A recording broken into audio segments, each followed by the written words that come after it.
दोस्तों पिछले कुछ टाइम से देखा जा रहा है कि भारत की उपलब्धि को कम करने की बहुत ज्यादा कोशिशें हो रही हैं और भारत को कंपेयर किया जा रहा है पाकिस्तान से, क्योंकि जब भी किसी व्यक्ति को गिराने का काम किया जाता है तो सबसे पहला स्टेप होता है कि उसका कंपैरिजन ऐसे व्यक्ति से करो जो कि उस व्यक्ति से 10 गुना नीचे हो, क्योंकि जब भी हम ऐसा करेंगे तो आम जनता को लगेगा कि इनका कंपैरिजन तो इतने नीचे के लेवल के आदमी से हो रहा है, अपने से बड़े लेवल के आदमी का तो इनसे कंपैरिजन तक नहीं है। अब ये इसको कैसे हराएंगे, इसीलिए भारत का कंपैरिजन किया जा रहा है पाकिस्तान से, ना कि चीन से। और अब ये कंपैरिजन आखिरकार है किस बात का, तो ये कंपैरिजन हो रहा है खजाने का। आप जानते ही हैं कि हाल ही में भारत का खजाना इतिहास अपने सबसे ज्यादा ऊंचाइयों पर था और साथ ही हमारा खजाना 700 मिलियन डॉलर के साथ ही दुनिया का चौथा सबसे बड़ा खजाना बन चुका था। अब हुआ क्या कि पिछले 2 हफ्तों में हमारे खजाने में थोड़ी सी गिरावट आती है और ये गिरावट कितनी है, मात्र 16 बिलियन डॉलर की। लेकिन दोस्तों उससे पहले अगर अभी तक आपने इस चैनल को सब्सक्राइब नहीं किया है तो आपसे विनम्र निवेदन है कि आप इस चैनल को सब्सक्राइब कर नोटिफिकेशन बेल को ऑन कर लीजिए और वीडियो को लाइक कर दीजिए। चलिए हम वीडियो में वापस आते हैं। और आज की तारीख में ये 664.8 बिलियन डॉलर हो गया है। अब ये खजाना आखिरकार घटा क्यों है, क्योंकि हमने अपना खजाना थोड़ा सा यूज किया है,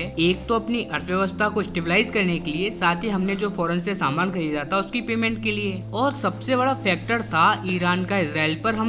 आपने देखा होगा कि जब तक ईरान ने इजराइल पर हमला नहीं किया था तब तक हमारा खजाना सेफ था, हमें कोई प्रॉब्लम नहीं थी। लेकिन जैसे ही ईरान पर अटैक हुआ हमारा खजाना गिरने लगा, और इसका रीजन भी बड़ा साफ है, क्योंकि जैसे ही ईरान पर अटैक हुआ सारे अरब वर्ल्ड में खलबली मच गई, वहाँ पर युद्ध की आशंकाएं बढ़ गई थी और इस वजह से तेल की कीमतें आसमान छूने लगी। और ये बात भी आप जानते ही होंगे कि भारत अपना अधिकांश इस्तेमाल का तेल दूसरे देशों से परचेज करता है। अब भले ही भारत अपना कच्चा तेल रूस से खरीदे, लेकिन तब भी भारत पर असर पड़ता है अगर अरब देशों में कुछ भी होता है तो। एक तरीके से इसका इफेक्ट पूरे ग्लोबल वर्ल्ड पर पड़ता है, और यही वजह है कि इस वजह से भारत का जो ऑयल परचेजिंग बिल है वो भी ज्यादा आएगा और इसी वजह से हमें उसको ज्यादा पैसों में परचेज करना पड़ेगा। साथ ही भारत को अपनी इकोनॉमी को डॉलर के कंपेयर में स्टेबल करने के लिए अपने खजाने को खर्च करना पड़ा, और इन्हीं सभी रीजनों की वजह से भारत ने अपना थोड़ा सा खजाना खर्च किया। और ये खजाना होता भी इसीलिए। अब आप खुद सोचिए कि अगर आपके पास आपके बैंक अकाउंट में पैसा है और आपको कोई बहुत ज्यादा इमरजेंसी है, ऐसी इमरजेंसी में अगर आप उस पैसे का इस्तेमाल नहीं करोगे तो फिर ऐसे पैसा होने का भी फायदा क्या,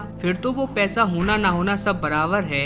इसी वजह से हमने भी अपने पैसे का इस्तेमाल किया, लेकिन इसको लेकर हवा इतना बड़ा बनाया जा रहा है कि आप सोच भी नहीं सकते, क्योंकि जहां भारत का खजाना थोड़ा सा गिरा वहीं पाकिस्तान का खजाना भी थोड़ा सा बढ़ा है। अब पाकिस्तान का खजाना कितना बढ़ा, तो ये बढ़ा है मात्र 116 मिलियन डॉलर, और ये पिछले 2.5 साल के हाई पर पहुंच चुका है। और ये कितना हो गया है, तो ये हुआ है मात्र 11 बिलियन डॉलर टोटल मिलाकर। अब इसी बात को लेकर कहा यह जा रहा है कि जहां भारत अपना खजाना संभाल नहीं पा रहा है, वहीं पाकिस्तान अपने खजाने को नई नई बुलंदियों पर लेकर जा रहा है। पाकिस्तान का खजाना पिछले 2.5 सालों में बहुत तेजी से ग्रो कर रहा है, अपनी बुलंदियों पर है। लेकिन यहीं पर हम रियल में कंपैरिजन करें तो पाकिस्तान का खजाना 2 साल में अपने हाई लेवल पर पहुंचने के बाद भी मात्र 11 बिलियन डॉलर ही बढ़ा है। इसके मुकाबले हमारा खजाना इस टाइम पर भी 16 मिलियन डॉलर गिरने के बावजूद 184 बिलियन डॉलर, यानी कि ये कुछ ऐसा ही है जैसे कि आपने चींटी के सामने हाथी को खड़ा कर दिया हो, कहाँ पर 11 बिलियन डॉलर और कहाँ पर 684 बिलियन डॉलर। और आपको मैं ये बात बताऊं कि जितना इस टाइम पर पाकिस्तान का टोटल खजाना है ना,